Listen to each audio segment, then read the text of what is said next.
بحرا ساحله هدي يحمل أرواحا تتوجه أعلام الدعوة يا رمزا يا مشعل نور يتزود يا بحرا ساحله هدي يحمل أرواحا إيه قفنا عدل الله لزانه وإذا الموؤودة سئلت ياتشن كان هيوتها يتكبرت تسأل كسقسا بتأيقنات جزي بأي ذنب قتلت بمن وجنة يتكبرش من هتقفاش عنك ከባድ ነገር ይጠብቃቸዋል ሲል ሰሃቦችን ገሰጻቸው። ሴት ልጅ ከኢስላም በፊት ቦታ አልነበራት። ወንድን ለመፈደም ነው የተፈጠረችው የሚል እምነት ነው ነበር። ኢስላም መጣና hatta ቁርአን ላይ በቃል ደረጃ ሴቶችን እኩል ቁጥር ወንዶችን እኩል ቁጥር የአንድ ሰው ጀነቱ ማን እግር ነው እናቱ እግር ነው የሚል ክብር ሰጣት። አንድ ዓሊም የፈለገው ኡስታዝ ቢሆን የእናቱን ውዴታ ካላገኘ ጀነት ለሱ حرام ይህን ክብር የሰጠ ዲን ነው እስልምና። ስለዚህ ሴቶች ስንት ጊዜ ተጠቅሰዋል? ወንዶችም ሁለቱም 24 ጊዜ።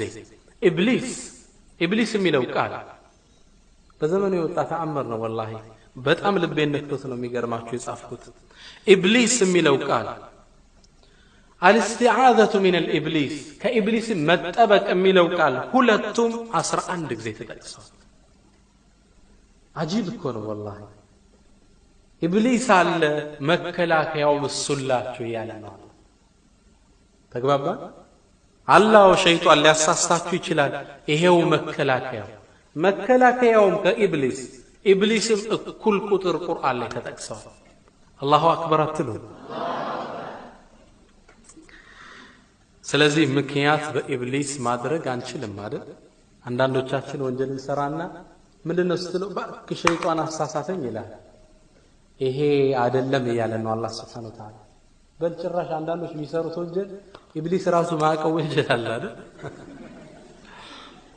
አንድ የነሱ የክርስቲያን ቀልደኛ ሰው ነው ያጫወተ ቀልድ ላይ እኮ ነው አደባባይ ገዳሙ ስለተከሰተ አንድ ክስተት ገዳሙስ የሚኖሩ መኖክሴ ይሏቸዋል ሴቶቹ።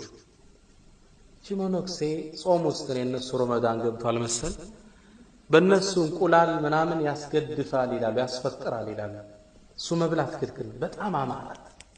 ምን ታደርግ እንቁላሉን እንደምንም አዘጋጀችና አመጥለሷ በፊት ይሄ ሚጨስ ጭስ ቅጠል ምናምን አለ ሽታውን የሚውጥ እንቁላሉ ያም በዙሪያዋ ሰንበሊጥ ምናምን አርጋ አጨሰችው እንዲውጥላት እንቁላሉን ሽታ መጨረሻ ላይ አብስላ አውጥታ አንድ ልትከተው ስትል መምህሬ ቄሱ ብቃ አንቺ በጾም እንዲው አምላክን አትፈሪም አንቺ ምን ትበል? አይ አባባ ምን ላርግ ብላችሁ ነው ዲያብሎስ አሳሰተኝ እኮ ነው አለ። ከዛም አለ ይሄ ቀልደኛ ሰው ሲናገር እኮ ነው ለነሱ ኢብሊስ ይገለጻል መሰል ተገለጠ አለ ተቆጡ። ውሸት አሁን ያደረገችው ሲስተም ዛሬ ገና ከሷ ነው የተማረው። እኔም ለመጀመሪያ ጊዜ ከሷ ነው ያየሁት ዛሬ።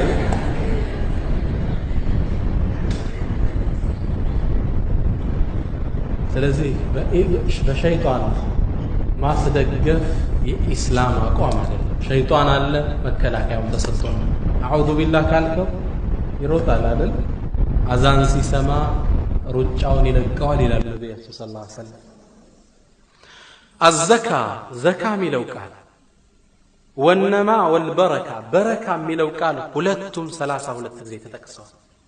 ምን ማለት ነው? ዘካቸውን የሚያወጡ ሰዎች ገንዘባቸው የተባረከ ማነቀሰ ማሉ ምርኢን ምን ሰደቃ የአንድ ሰው ንብረት ከዘካ አይቀንስም ይላል ነብያችን ሰለላሁ ዐለይሂ ወሰለም።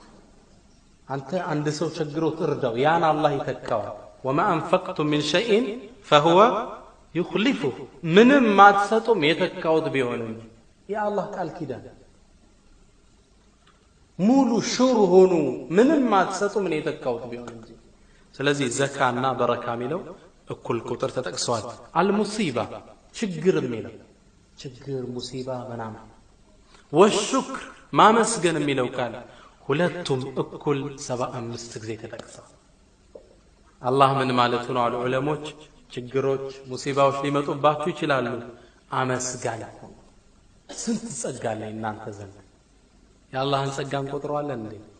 ወኢን ተዑዱ ኒዕመተላህ لا تحصوها አላህን ጸጋ አትቆጥሩትም ከጤንነት ከኛ አፈጣጠር ጀምሮ وفي انفسكم افلا تبصرون ራሳችሁን እዩት እኮ ነው አላህ ነው በጣም በቅርቡ አንድ ሪሰርች ላይ አላህ Subhanahu Wa Ta'ala ከአንገት በላይ የሚገኘው ራሳችን ላይ ያስቀመጠውን ተአምር ሲገልጹ ውሃ ምን ጠጣው አለ አካላችን ላይ የሚፈሱ አራት ፈሳሾች አሉ እንባ አለ ንፍጥ ፈሳሽ አለ ምራቅ አለ ኩክ የጆሮ ደግሞ ኩክ አለ ሁሉም ፈሳሾች ናቸው አራቱን ግን የተለያየ ስራ ዘርፍ ሰጣቸዋል ይላሉ ዑለማዎች የአፍን ውሃ ብትወስደው ምራቅን حلو ነው ጣፋጭ ነው ምራቅ ለምን አሉ ምግብ እንድታጣጥምበት የአፍንጫ ፈሳሽ ማዲግ አጣባቂ ነው ንፍጥ የማጣበቅ ባህሪ ነው ያለው ለምን አላህ እንደዛ አደረገ እንደ ምራቅ ያደርገውም እንዴ እንተረከረክ ነበር እንደ ምራቅ ያደርግ ለምን አደረገው አላህ ወደ ሳምባ ስተነፍስ አቧራ ቆሻሻ እንዳይገባ ንፍጡ ዘው ያስቀራው አንዳንዴ ከባድ ስራ ሰርተ ስትነፈት ጭቃ ይወጣል እኮ ማስቀሪያ ዲስትሪቢዩሽን ነው የአይንን ፈሳሽ እንባን ሐር አቃጣ ያደረገ ለምን አይኖች ሲከፈት አቧራው የሚያመጣው ጀርሞች አሉ ይቀበሉና አቃጥለው አይን ጥግ ላይ የአይን አር ወይም ቅምጥ አድርገው ያስቀምጡ አላሁ አክበር አትሉም ባሽ ኢቭን አላህ እንደ ዲስትሪቢዩት እንዳደረጋችሁ የሥራ ኃላፊነታችሁ የጀሮም ፈሳሽ ኩክን ሙር መራራ አደረገ ለምን እንደ ንፍጣ ያደርገው ምን ወይስ እንደምባ ያደርገው ኩክን መራራ ለምን አደረገው አሉ